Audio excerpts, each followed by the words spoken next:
ചില നന്മകൾ വരുമ്പോൾ 1000 വട്ടം പറയണം, ഇതെനിക്ക് തന്നത് ദൈവമാണ്, ഈ ആരോഗ്യം തന്നത് ദൈവമാണ്, ഈ ശുശ്രൂഷ തന്നത് ദൈവമാണ്, ഒന്നുമില്ലായ്മ എന്നെ ഉയർത്തിയത് ദൈവമാണ്, എന്നെ അനുഗ്രഹിച്ചത് ദൈവമാണ്, എവിടെയോ കടന്ന് എന്നെ ഇവിടെ എത്തിച്ചത് ദൈവമാണ്.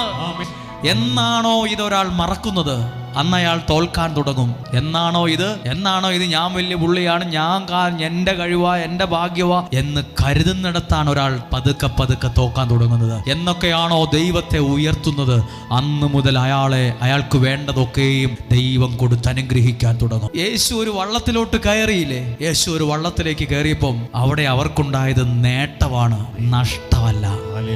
ദൈവത്തിന്റെ വചനം നീ കേൾക്കുമ്പോൾ നിനക്ക് നഷ്ടമല്ല. ചിലര് പറയുന്നത് ഇതൊക്കെ ഒരു നഷ്ടക്കച്ചവടം എന്ന് പറയുന്നത് കേട്ടിട്ടില്ലേ?